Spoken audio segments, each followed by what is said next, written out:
Mas o construtor prudente, ele escolhe um local sobre a rocha, é o que diz o texto. Assim ele não temerá chuva torrencial que vai provocar transbordamento de um rio, que poderia arrastar uma casa. Ele não terá receio das rajadas fortes de vento que se abaterão sobre ela, porque se abaterão mesmo, porque o alicerce forte resiste.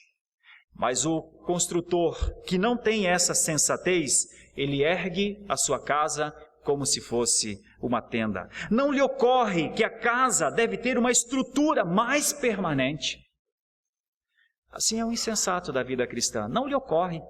Não vem à sua mente: eu preciso estruturar a minha vida, eu preciso saber o que Deus pensa, eu preciso saber o que Deus quer, eu preciso saber o que Deus está mandando agora, como é que Deus está dirigindo a minha vida agora, eu preciso saber. Não lhe ocorre. Não preciso saber. Não preciso. Vou andando, vou caminhando. Não lhe ocorre que 2 dias depois um temporal se armará como se armou o furacão Patrícia agora. Em 48 horas saiu de tempestade tropical para furacão de nível 5 nos Estados Unidos, para baixar na costa do Pacífico com ventos acima de 270 por hora. Não lhe ocorre a possibilidade de ter um furacão desse na vida. Não lhe ocorre. Assim é o insensato, assim é o que abandona a sensatez, assim é o que abandona o temor do Senhor, assim é o que abandona a consequência. Diz assim: seja o que Deus quiser. Não, mas o meu Deus me protegerá. Irmãos, o nosso Deus ordinariamente nos protege pelo caminho da prudência. Não, Ele me protegerá. Seja eu prudente ou imprudente, o Senhor me protegerá. Irmãos, eu vou repetir com muito cuidado e com muito amor. Ordinariamente, o Senhor nos protege pelo caminho da prudência que temos. Há fatos extraordinários de proteção? Claro que há, mas não são a regra. Nunca serão a regra. Pessoas apostam no extraordinário, querendo sempre o extraordinário, que em alguma medida se torna inclusive um pecado contra Deus, uma tentação contra Deus. É eu tentar a Deus, é eu exigir de Deus uma proteção, uma segurança pelo caminho da imprudência e da sensatez.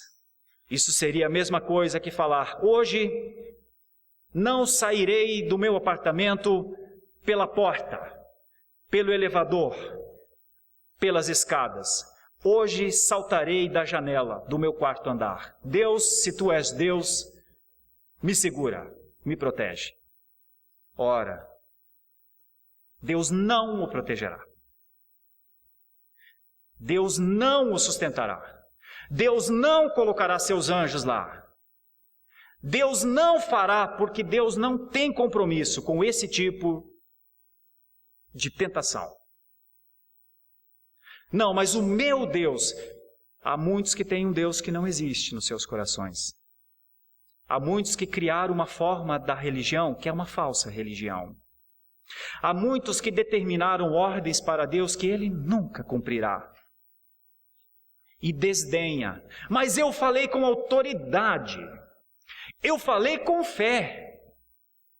Mas eu falei crendo no poder de Deus. E é para a glória de Deus, pastor. Se Deus me sustentar, eu saltar do quarto andar e cair em pé lá embaixo, eu vou testemunhar para o mundo este milagre. Deus não precisa disso. Deus não precisa do seu testemunho. Deus não quer isso. Em alguma medida, eu e você sabemos que nem saberíamos o que fazer com isso, se fôssemos agraciados com um tipo de bênção dessa maneira. Em alguma medida, as pessoas talvez achariam que nós temos um relacionamento mais próximo de Deus, que Deus nos ama tanto e mais, e que nós, por sermos mais próximos de Deus, poderíamos orar pelas pessoas lá no final. As maiores bênçãos extraordinárias de Deus, lá no final, o homem inverte isso e torna em autoidolatria. Irmãos, Deus não vai sustentar ninguém que se jogue do quarto andar. Deus não tem compromisso de proteger carros de pessoas que esquecem carros abertos ou casas abertas. Deus não tem o compromisso de socorrer pessoas que querem atravessar os locais mais perigosos de uma cidade à meia-noite ou à 1h da manhã ou às 3h da madrugada, porque todas essas coisas configuram uma insensatez e todas essas coisas permitem a Deus falar, permitem a Deus não agir, permitem a Deus instruir. Os dois fundamentos nos ajudam a refletir.